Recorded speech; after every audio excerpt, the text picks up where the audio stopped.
चलो, आज आपको बहुत सारा रूट्स बताएंगे, बहुत सारा रूट्स है इसमें।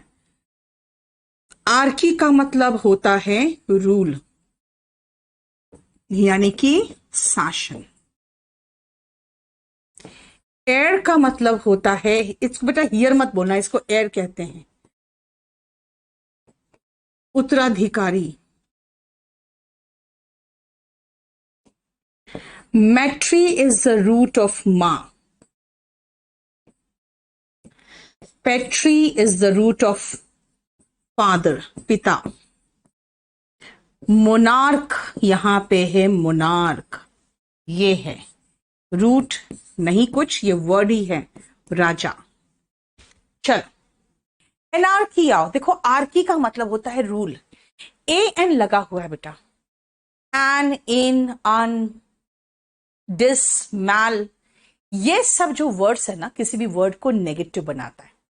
तो एनार्की क्या है? आर्की मतलब रूल, एन मतलब नहीं, नो रूल, कोई रूल ही नहीं, किसी का कोई शासन नहीं है। जब किसी का कोई शासन नहीं हो, एकदम सब जगह क्या हो जाएगा? सब जगह अराजकता हो जाएगा, यानी सब जगह अफरा तफरी। तो क्या हो गया? ये हो गया एनार्की। ठीक है, एनार्की इज अ सिचुएशन, ऐसे हालात इन विच देर इज नो गवर्नमेंट और people do not obey rules and law. जैसे कि आप अफगानिस्तान में देखे थे, एनार्की फैल गया, है ना? क्लियर? हेरार्की, जब इसमें आर्की लग गया तब हेयर वर्ड आया, अदरवाइज खाली HEIR जो होता है वो एयर होता है। ठीक है, हेरार्की का मतलब क्या है? मैंने कहा उत्तराधिकारी। अब एक बात बताओ, जो कमिश्नर है उसका हेरार्की क्या है? बोलोगे मैम, सबसे नीचे कांस्टेबल होता है, फिर हेड कांस्टेबल होता है, उसके बाद असिस्टेंट सब इंस्पेक्टर होता है, फिर सब इंस्पेक्टर होता है, फिर इंस्पेक्टर होता है। भाई ऐसे हेरार्की चल रहा है। जो हेरार्की का मतलब है कि देखो, राजा का बेटा राजा तो खत्म हो गया, तो इसका मतलब हेयर कौन है इसका? कहोगे कमिश्नर, तो उसका होगा डिप्टी कमिश्नर, है ना? तो ये हेरार्की है, इसका मतलब है system of levels from the lowest to the highest. जो मैंने कहा, कांस्टेबल से शुरू किया मैंने, है ना? फिर हेड कांस्टेबल कहा, फिर असिस्टेंट सब इंस्पेक्टर कहा। तो इस तरह से इसका हेरार्की चलता है। देखो, क्लियर? अब आओ मेट्रियार्की, इसलिए लिए हेरार्की है system of governance from the bottom to the highest. ठीक है, मेट्रियार्की, कुछ ऐसे समाज होते हैं जहां पे माँ हेड ऑफ द फैमिली होती है, वही सारा सिस्टम संभालेगी, सब कुछ वही मैनेज करेगी, है ना? वहां पे मेट्रियार्की होता है। नॉर्थ इंडिया में कोई बात हो, मैं पापा से पूछ के बताऊंगा। पापा से पूछ के क्यों बताओगे? क्योंकि घर में father is the head of the family, जो वो डिसाइड करते हैं वही चलता है। यानी ऐसा सिस्टम जहां पे father head of the family है, यानी जहां पे पिता का शासन चलता है, जिसको कहते हैं पितृ सत्तात्मक समाज, where father is the head of the family. ठीक है, नेक्स्ट आओ मोनार्की। मोनार्क का मतलब राजा होता है बेटा। तो मोनार्की मतलब राजतंत्र, यानी राजा। पहले क्या था इंडिया में? छोटे छोटे देश बने हुए थे और सब जगह पे एक राजा होता था, और वो राजा पूरा का पूरा अपना सत्ता बड़ा करने की कोशिश करता था, है ना? तो मोनार्की था। क्लियर? अब कुछ इडियट्स है, वो सोचते हैं कि पूरे देश को अनडिवाइडेड और एक इंडिया बनाया है किसने? तो ब्रिटिश ने। बेटा ब्रिटिश ने तो डिवाइड किया है, अखंड भारत जो था वो तो और बड़ा भारत था। ठीक है, तो इसलिए ब्रिटिश को श्रेय मत देना, क्योंकि पहले ठीक है लोकतंत्र नहीं था, राजतंत्र था, लेकिन इंडिया इससे बड़ा था। क्लियर? नेक्स्ट आओ ओलिगार्की। लेकिन कई बार ऐसा होता है कि कुछ 2-3 लोग होते हैं, वो कहते हैं हम लोग मिलकर सत्ता संभाल लेंगे, बाकी लोग सबऑर्डिनेट पोजीशन में रहेंगे।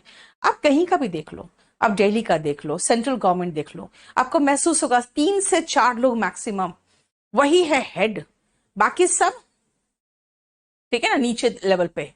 इसको कहते हैं ओलिगार्की। ओलिगार्की मतलब एक छोटे से गुट के द्वारा शासन। ओलिगार्की का कोई रूट नहीं है।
ये देखो इस पेज में इतने रूट्स हैं।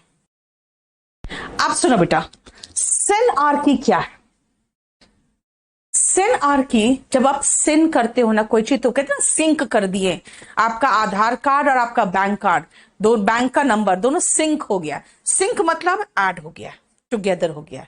तो सिन का मतलब टुगेदर, आर्की मतलब रूल। जब मिल के शासन किया जाता है तो सिनार्की होता है, जिसको आप जनरली कोलिशन गवर्नमेंट भी कहते हैं यहाँ पे, है ना। जॉइंट रूल बाय 2 और मोर इंडिविजुअल्स और गवर्नमेंट्स, जिसको हम लोग कोलिशन गवर्नमेंट जनरल रूल में, जनरल नाम में कहते हैं, है ना। लेकिन सिनार्की का मतलब है जॉइंट रूल। फाइन, नेक्स्ट आओ, जेनोक्रेसी। जेनो, जब भी जेनो वर्ड देखो, XENO, एक्जेनो नहीं होता, ये जेनो होता है। जहां भी जेनो वर्ड देखो समझ जाना फॉरेन की बात है। जेनोफोबिया, आप जैसे अंग्रेजी से डरते हो, इंग्लिश से डरने वाले से वो कहते हैं यार तुमको तो एंग्लोफोबिया है, तो कहते हैं यार इनको तो जेनोफोबिया है। मतलब कोई विदेशी आदमी को देख ले तो डर जाता है, विदेशी भाषा से तो डरता ही है। जेनो का मतलब कोई भी चीज फॉरेन है उससे डरना, जेनोफोबिया। यहां पे जेनोक्रेसी की बात हो रही है। जेनोक्रेसी तब होता है जब आप अपने देश में अपने लोग शासन नहीं कर रहे हैं, बल्कि बाहरी आके लोग शासन कर रहे हैं। क्यों ऐसा हुआ कि आज तक अफगानिस्तान में एक प्रॉपर सरकार नहीं चल पाई? क्योंकि वहां ये फीलिंग था यार हमारे पर तो ये जो बैठाए हुए हैं ना शासक, जो यहाँ जो राष्ट्रपति है, ये तो पपेट है, असली तो रूल कर रहा है अमेरिका। यानी इसीलिए तो एक्सेप्ट नहीं हो पाया। वहां जेनोफोबिया माना जा रहा था, rule by foreigners of foreign forces, क्योंकि वहां पे असली कौन था रूलर? अमेरिका था। तभी तो अमेरिका चल गया तो वहां सब कुछ खत्म हो गया। इसीलिए जेनोक्रेसी का मतलब है रूल बाय फॉरेनर्स, या फॉरेन के जो गवर्नमेंट हो या फॉरेन का जो सोल्जर्स हो वो रूल करता है, तो जेनोक्रेसी। थिया का मतलब भी होता है रिलीजन या गॉड, थियो का मतलब भी रिलीजन ऑफ गॉड। फिर डिफरेंस कैसे? कहते हैं ना राम राज, क्या है राम राज? माना जाता है कि राम आके राज करेंगे। सेम क्रिश्चियन भी मानते हैं the God Jesus will come, उनका एक लैंग्वेज होता है, उनका एक सेंटेंस बहुत कॉमन है, जीसस विल कम, है ना। उसमें एक उनका प्रेयर है, our father in heaven, holy be your name, your kingdom come, you will be then on earth as in heaven. ये सेंटेंस है उनके प्रेयर में, our father in heaven, holy be thy name, your kingdom come, यानी तुम्हारा शासन आएगा, you will be then on earth, तुम तब धरती पर वैसे होगे, as you are in heaven, जैसे तुम हेवन में हो। इसका मतलब है मान के चलते हैं कि एक दिन जीसस आके इस धरती पे राज करेंगे। यानी तब क्या होगा? भगवान राज करेगा, चाहे वो राम राज की बात करो या जीसस की राज की बात करो। इसका मतलब थियार्की मतलब होता है ईश्वर के द्वारा शासन, रूल्ड बाय गॉड्स। लेकिन इंग्लैंड में क्या हुआ था, एक समय ऐसा था जहां पे वहां पे चर्चेस रूल करते थे। चर्च जो बोल दिया सो बोल दिया। उस समय कोई भी साइंटिस्ट को कोई नया इन्वेंशन डिस्कवरी का अलाउ नहीं था। कहा गया अरे यार धरती गोल घूमती है, सन थोड़ी गोल घूमता है, बस कहा कि इसको फांसी पे चढ़ा दो, है ना। क्योंकि इसने हमारे चर्चेस के खिलाफ बात किया है, जो हम चर्चेस ने कहा है उसके खिलाफ ये बात कर रहा है। हम चर्चेस का कहना है कि सन घूमता है और धरती एक जगह केंद्रित है। यानी कि उस समय पादरियों का राज चलता था, इसीलिए हिंदी में भी पादरी तंत्र है, रूल्ड बाय प्रीस्ट लिखा हुआ है। पादरी तंत्र, इसका कोई हिंदी वर्ड नहीं है हमारे पास। क्यों? क्योंकि इंडिया में कभी भी राज करने वाले पंडित नहीं हुए, ब्राह्मण नहीं हुए, हमेशा क्षत्रिय राज किया।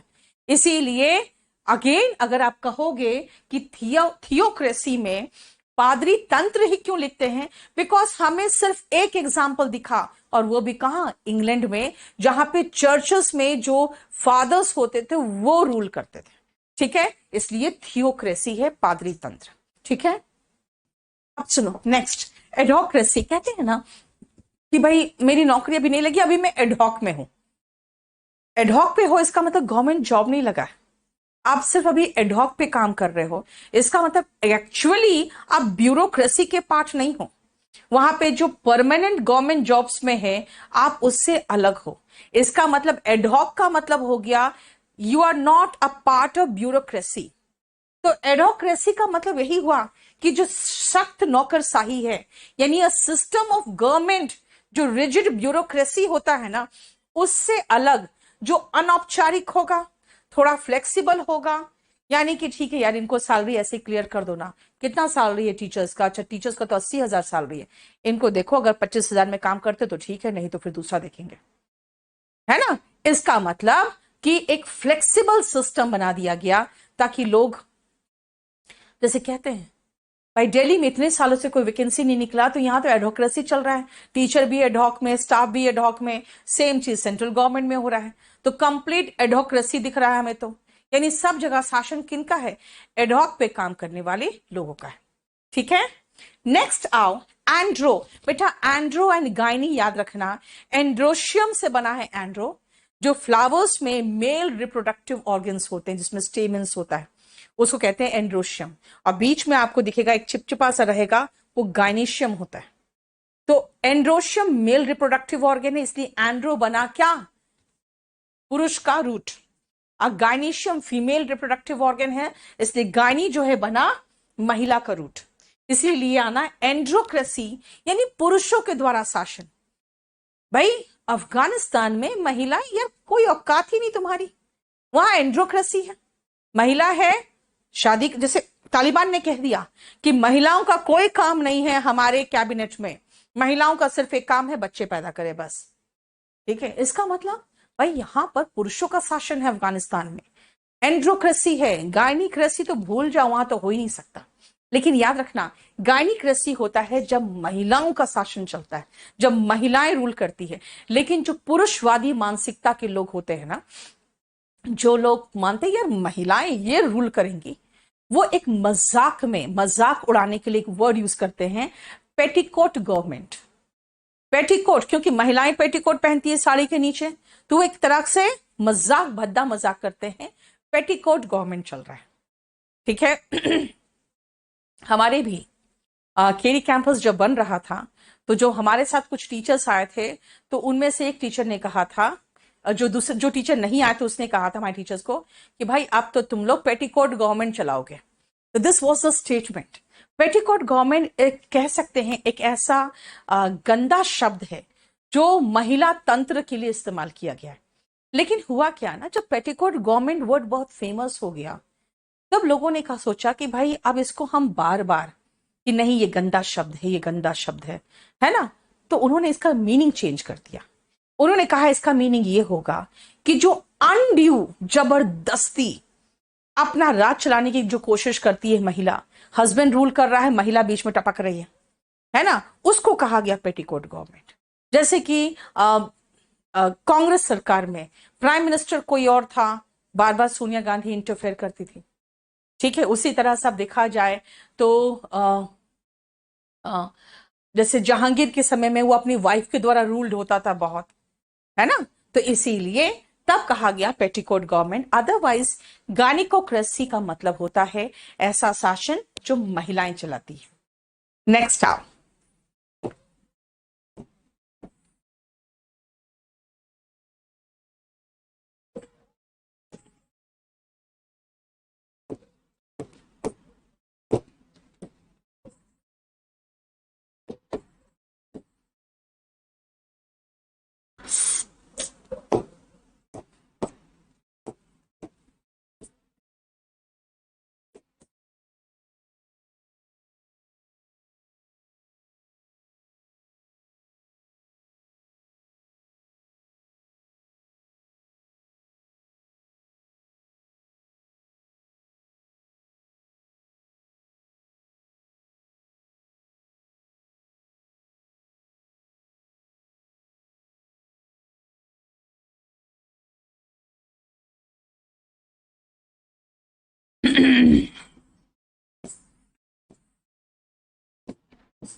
ये हुआ इसका रूट, देखो।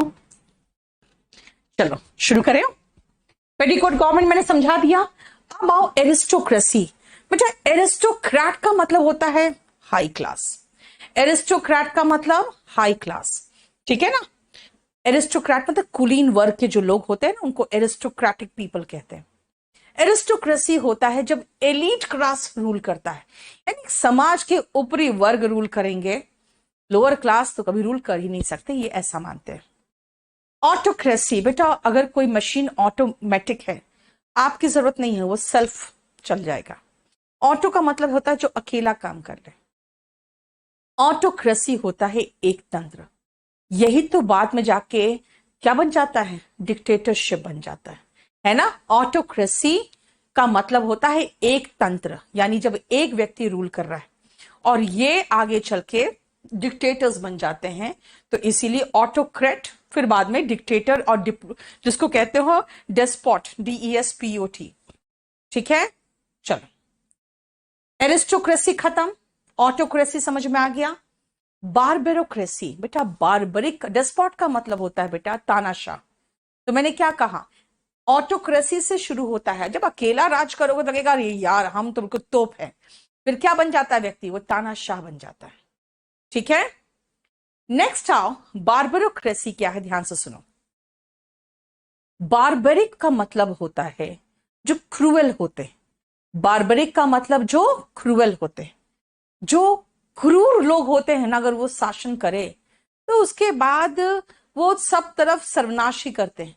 तो कहते हैं यार यहां पर इतने लोग मारे जा रहे हैं, ये तो बारबरोक्रेसी हो गया, है ना। कई बार कहते हैं ना इतने लोग मारे जा रहे हैं, ये तो बारबरोक्रेसी हो गया, यानी कि क्रूर लोगों के द्वारा शासन इज बारबरोक्रेसी। अब आओ प्लूटोक्रेसी। हम लोग हिंदू धर्म में, जैसे हिंदू धर्म में जो धन का देवता है वो कुबेर है ना, धन की देवी लक्ष्मी है।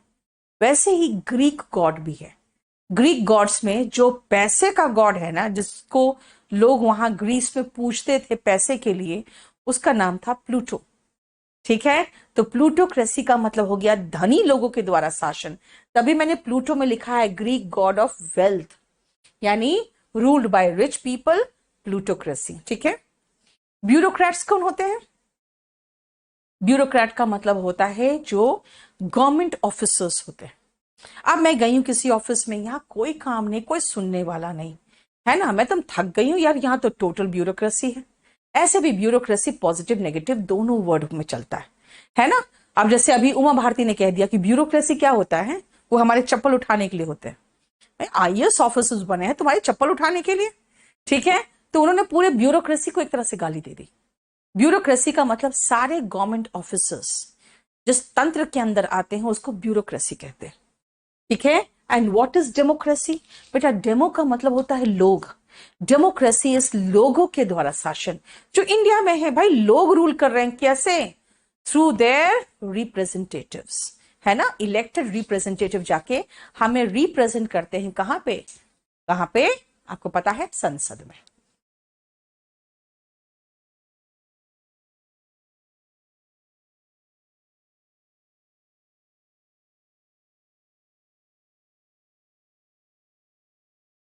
जेरोंटो, जहां दिखे समझ जाओ, बूढ़ा व्यक्ति, बूढ़ा व्यक्ति यानी बुजुर्ग जिसको कहोगे।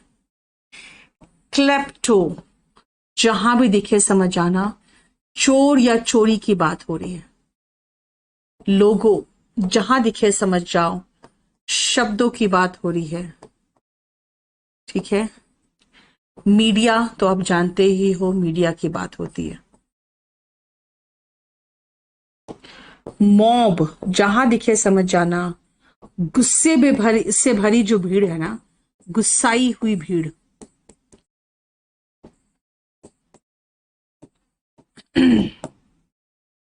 नेक्रो वर्ड, जहां दिखे समझ आना डेड पर्सन या डेड की बात हो रही है। पॉली मैथ्स का वर्ड है जिसका मतलब कई होता है। और ये सेफो वर्ड कहीं दिख जाए समझ जाना इलेक्शन से रिलेटेड बात हो रही है। ये हो गए आपके रूट्स। देखो ठीक है। जेरोंटोक्रेसी, बेटा जेरोंटो वर्ड जहां दिखे समझ आना बूढ़ा व्यक्ति, बुजुर्ग व्यक्ति से बात हो रही है। ठीक है। जेरोंटोक्रेसी मतलब यार बुढ़े लोग शासन कर रहे हैं, है ना। देखा जाए तो इंडिया में तो वही है, राइट। 70 साल वाले, 50 साल वाले खुद को युवा बोल रहे हैं, 50 साल वाला खुद को युवा बोल रहा है, 70 साल वाला कह रहा है कि हम तो 18 घंटे काम करते हैं। यार हम लोग क्या करें, हमें समझ में नहीं आ रहा है ना। और तुम लोग क्या करोगे, तुम लोग तो पैदा ही नहीं हो फिर तो, राइट। इसीलिए जेरोंटोक्रेसी का मतलब क्या हुआ, बूढ़े लोगों के द्वारा शासन। नेक्स्ट आओ क्लेप्टोक्रेसी। एक वर्ड है क्लेप्टोमेनिया, जानते हो, बड़ा मजेदार वर्ड है। कई ऐसे बहुत बड़े हॉलीवुड के एक्टर्स एंड एक्ट्रेसेस, पता है, पकड़े गए हैं क्लेप्टोमेनिया में। वो चोरी करने की उसकी सनक होती है, उनको कोई चीज की रिक्वायरमेंट नहीं है, लेकिन शॉप में जाते हैं तो शॉप लिफ्टिंग कर लेते हैं। शॉप लिफ्टिंग समझते हो, जैसे कुछ उठाया पर्स में डाल लिया, पैसा नहीं देना है। तो लोग कहते हैं यार वो इतने करोड़पति अरबपति लोग हैं, उनको क्या जरूरत है। तो बाद में पता चलता है भाई इनको बीमारी है, क्लेप्टोमेनिया है, यानी चोरी करने की सनक है। तो क्लेप्टोक्रेसी क्या होता है, जहां पे चोर शासन करते हैं। ऐसे चोर उचक्के लोग जब शासन करने लगे तो देश में बंटाधार हो जाएगा, है ना। Kleptomania, sorry kleptocracy. क्लेप्टोक्रेसी का क्लेप्टो वर्ड ही चोर से रिलेटेड, याद रखना। तो क्लेप्टोक्रेसी हुआ चोरों के द्वारा शासन, ठीक है। नेक्स्ट आओ लोगोक्रेसी। बेटा लॉजी का मतलब पढ़ाई होता है, और लोगो जो वर्ड है ना उसका मतलब शब्द होता है।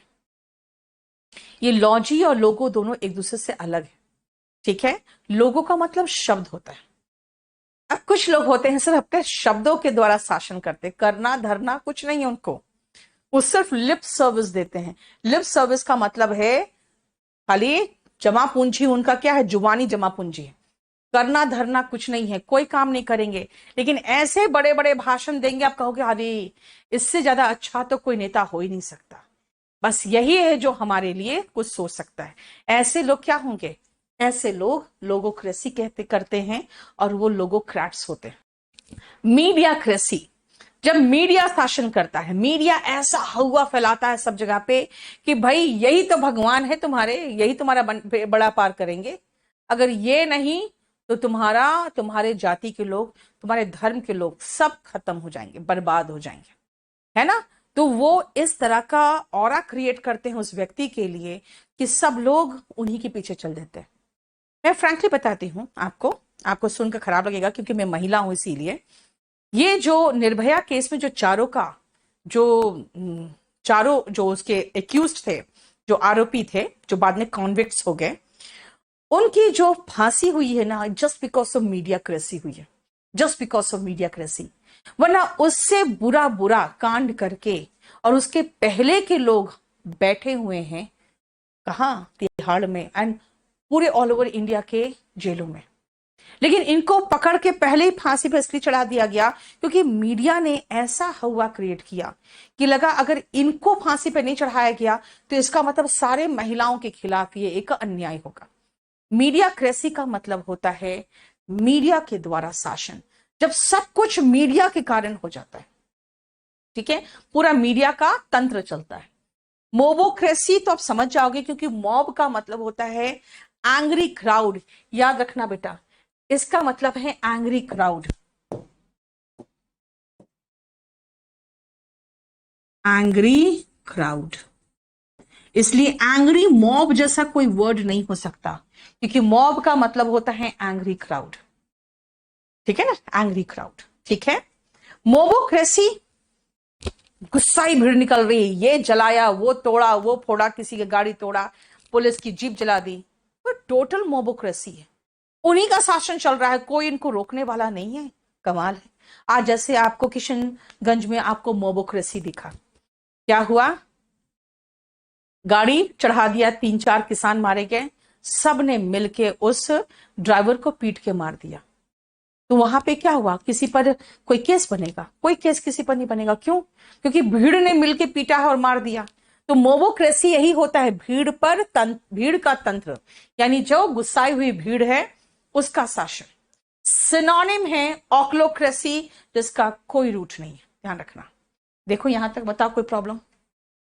एक्यूज्ड और कॉन्विक्ट में क्या डिफरेंस है? एक्यूज्ड होते हैं आरोपी, जिस पर केस चलता है, सही साबित हो गया कि हाँ गलत था तो कॉन्विक्ट हो गया। नेक्स्ट आओ, नेक्रोक्रेसी। नेक्रो का मतलब होता है डेड, मरा हुआ। व्यक्ति अगर शासन करता है तो नेक्रोक्रेसी होता है, यानी जब कोई व्यक्ति मर चुका लेकिन उसी का शासन चलेगा वहां पे, अभी कोई हम किसी और को सत्ता पे नहीं बिठा सकते, क्योंकि जो मर चुका है अभी फिलहाल हम उन्हीं का या तो मुकुट या उनका कपड़ा या कुछ उसको रख के उन्हीं का शासन चलाएंगे, तो वो नेक्रोक्रेसी होता है। ऐसे ये माना जाता था इजिप्ट वगैरह में। तभी देखोगे वहां के जो राजा वगैरह मरते थे तो कहा जाता था कि भाई राजा जो मरे हैं वो मरने के बाद भी शासन करेंगे।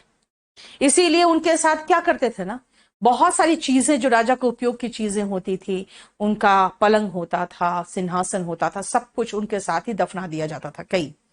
और कभी कभी तो ऐसे पागल लोग होते थे कि उनके साथ 2 4 10 सेवक और सेविका को भी दफना देते थे जिंदा में ही, कि भाई वो मरने के बाद कैसे रहेंगे बिना नौकर चाकर के। ठीक है, तो इसलिए कहते थे कि नेक्रोक्रेसी का मतलब मृत शासन, शासक का शासन, a government that still operates under the rule of a former dead leader. ठीक है, पॉलीक्रेसी, पॉली का मतलब नेक्रो, बेटा नेक्रो रूट है मृत का, मृत व्यक्ति का। ठीक है, क्लियर? नहीं, रामायण में नेक्रोक्रेसी नहीं था बेटा। रामायण में राम का जो खड़ाऊ जो था, वो जो पहने हुए थे, उसको ले जाके भरत ने शासन किया था, उन्हीं का खड़ाऊ ने वहां पे वो रखा था, तो वो मरे हुए व्यक्ति का शासन नहीं था, ध्यान रखना। नेक्स्ट आओ, पॉलीक्रेसी। पॉली मतलब कई, क्रेसी मतलब रूल, कई लोग मिलकर शासन चला रहे हैं, पॉलीक्रेसी। यानी सबको एक एक दे दिया गया है कि ठीक है आप यहाँ रूल करो, यहां से टैक्स उठाओ, उठा के आप यहाँ रूल करो, थोड़ा हमें दो जिससे हम आपका भी बचाव करें, यानी सब मिलजुल कर शासन कर रहे हैं। एंड सेफ्रोक्रेसी, बेटा सेफ्रोक्रेसी वर्ड के बदले में सेफ्रोलॉजिस्ट वर्ड आता है जनरली। ऐसा व्यक्ति जो पढ़ता है कि किस तरह से इलेक्शन ट्रेंड है।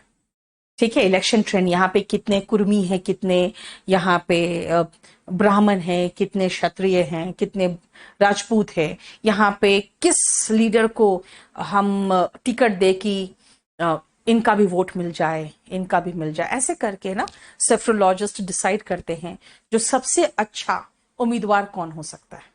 तो वही है सेफ्रोक्रेसी का मतलब हो गया इलेक्शन करके जो रूल किया जाता है। तो ऑफ कोर्स डेमोक्रेसी में सेफ्रोक्रेसी होता है यार, क्योंकि सेफ्रो का मतलब हुआ, देखो रूल बाय इलेक्टेड कैंडिडेट्स, मैंने कहा ना सेफ्रो में इलेक्शन आता है ना, तो रूल्ड बाय इलेक्टेड कैंडिडेट्स का मतलब ही हो गया डेमोक्रेसी। चलो, और ये सारे वर्ड्स ऐसे हैं ना जिसको एक दिन में खत्म करना चाहिए।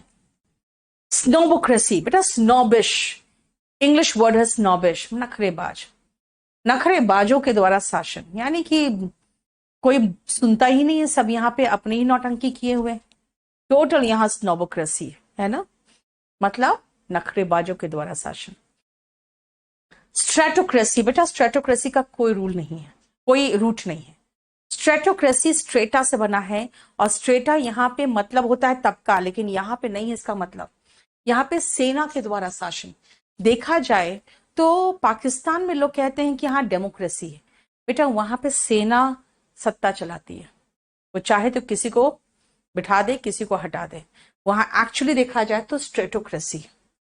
पोर्नोक्रेसी, बेटा पोर्न मूवीज जो होते हैं वो सेक्स वर्कर्स जो होते हैं उनके द्वारा, तो पोर्नोक्रेसी जहां पे ऐसे सेक्स वर्कर्स के द्वारा शासन हुआ। मतलब कई बार ऐसा होता है, इस तरह के सेक्स वर्कर्स जो बहुत ही सेक्सुअली एक्टिव एंड अट्रैक्टिव होती है, उनके द्वारा कई बार गवर्नमेंट के अंदर लोगों, जैसे हनी ट्रैप जिसको कहते हैं, है ना, बहुत सारे ऐसे हनी ट्रैप बिठा दिए जाते हैं, जिसके बाद बहुत सारा ऐसा सबूत, ऐसे डिफेंस के ऐसे राज इन पॉन्स, मतलब पॉन जो कहते हैं, ये हनी ट्रैप जो विमेन होती है उनके हाथों में आ जाती है। और उसके बाद क्या होता है, ये जिनके द्वारा भेजी होती है वो फिर अपने अकॉर्डिंग सत्ता चलवाता है। और वो जो व्यक्ति फंस चुका है, बिकॉज उसका कोई सीडी कोई वीडियो उनके हाथ में है, उस महिला के हाथ में, फिर वो वैसे ही काम करता है जैसे कि वो सेक्स वर्कर कहती है उनको करने के लिए। और वो सेक्स वर्कर अपने आका से गाइडेड होती है ना, इसी को कहते हैं हनी ट्रैप। तो याद रखना, तब कहते हैं यार टोटल पोर्नोक्रेसी वहां पे, क्योंकि जो वहां पे गवर्नमेंट में बैठे ऑफिसर्स है वो ऐसे सेक्स वर्कर्स के हाथों की कठपुतली बन के काम कर रहे हैं। पोर्नोक्रेसी। पिगमेंटोक्रेसी क्या होता है? पिगमेंट आपकी स्किन का कलर। अच्छा, ये तो काले हैं, हम गोरों के देश में ये काला कैसे रूल कर सकता है? तो इसी को तो रेसिज्म कहते हैं ना, है ना। ब्लैक प्रेसिडेंट बना बहुत बड़ी चीज हो गई, ब्लैक प्रेसिडेंट, है ना। भाई उसमें काबिलियत है, तुम उसके शरीर के रंग को क्यों देख रहे हो? लेकिन देखा जाता था, कोई भी व्हाइट जो स्किन वाले होते थे, फेयर स्किन वाले, वो ब्लैक सरकार को पसंद नहीं करते। ब्लैक प्रेसिडेंट हमारा कैसे कोई बन सकता है? यानी आपके स्किन का पिगमेंट डिसाइड कर रहा है तुम रूल करोगे कि नहीं करोगे, है ना। तो इसीलिए पिगमेंटोक्रेसी का मतलब हो गया था rule by government of certain skin tone. मैंने सर्टेन इसलिए लिख दिया क्यों मैं एक कलर नहीं बता सकती, ठीक है। नेक्स्ट आओ, मार्क्सिस्ट थ्योरी क्या करता था? कार्ल मार्क्स क्या कहते थे? एक समय आएगा जब मजदूर राज करेंगे। जिन मजदूरों ने ये सब फैक्ट्री और सब कुछ बनाया है उनको कुछ नहीं मिलता। एक समय आएगा जब ये सारे कैपिटलिस्ट को मार भगाएंगे और ये सारे फैक्ट्रीज इंडस्ट्रीज ये खुद चलाएंगे, जिसको वाकई में ये खुद ही चलाते हैं, लेकिन इसके बदले में इनको कुछ नहीं मिलता है। तो एक समय आएगा ये सारे को भगा के सारे मजदूर राज करेंगे, है ना। तो मजदूरों के द्वारा शासन वॉज एर्गैटोक्रेसी, है ना। एर्गैटोक्रेसी इज मजदूर के द्वारा शासन। नेक्स्ट आओ, क्रेटोक्रेसी चाहे क्रेटिरोक्रेसी, ई लगाओ या ई मत लगाओ, है ना। ई आर लगाओ या ई आर मत लगाओ। क्रेटिरोक्रेसी या क्रेटोक्रेसी। माइट इज राइट, जिसकी लाठी उसी की भैंस, ये था। जिसकी लाठी उसी की भैंस का मतलब है कि जिसके हाथ में शक्ति होगा बस शासन वही करेगा। Government by those who are strong enough to seize control through threat of forces. मैंने क्या कहा? जिसकी लाठी उसी की भैंस। इसका मतलब शासन वही करेगा जिसके हाथ में ताकत होगा, ठीक है। डेस्पोटिज्म अभी बताया था ना, डेस्पोट का मतलब तानाशाह। तो डेस्पोटिज्म इज तानाशाही, जिसका सिनोनिम डिक्टेटरशिप है। देखो, क्लियर। डिक्टेटरशिप और स्ट्रेटोक्रेसी में यह फर्क है कि स्ट्रेटोक्रेसी में सेना रूल करती है। हो गया। अब हमारा सारा क्रेसी खत्म है। देखो, अब हम आ रहे हैं ईडियम पे, और वो सारी ईडियम्स जो एग पर बेस्ड है। चलो नेक्स्ट देखो।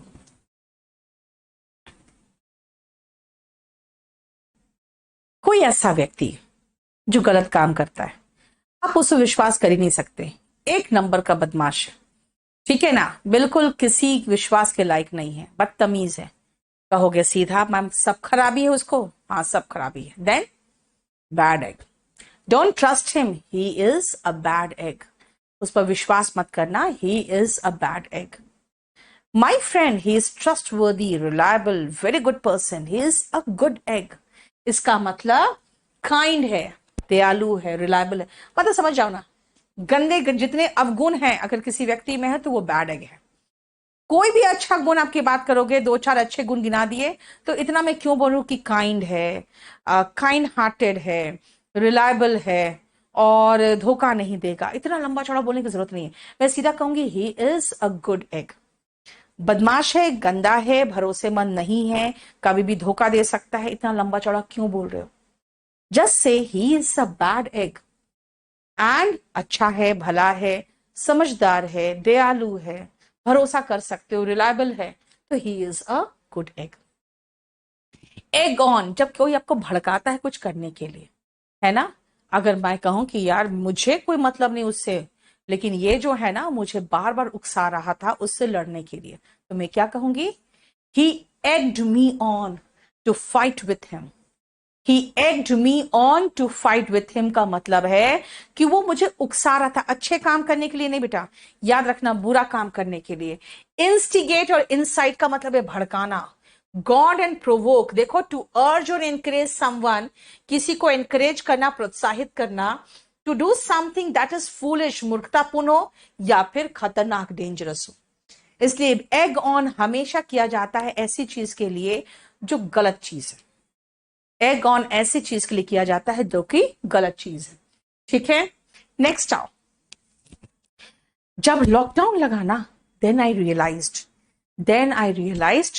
That I have put all my eggs in one basket. एक ही चीज है जो मैं बिजनेस कर रही हूं, वो भी जीरो हो गया है ना। लॉकडाउन में ऑफलाइन बंद, ऑनलाइन में मैं ज्यादा एक्टिव नहीं थी। मुझे लगा अब क्या होगा, मैं तो टोटल बेरोजगार हो गई। I felt that I have put all my eggs in one basket, यानी सब कुछ एक बास्केट में रख दिया, सारे एग्स, बास्केट गिरा तो सारे एग्स फूट गए। इसलिए कहते हैं कि हमेशा कुछ कुछ अलग अलग चीजों में इन्वेस्ट करो। To invest all resources in one business और plan is to put all one's egg in one basket। मैंने क्या कहा? I have put all my eggs in one basket।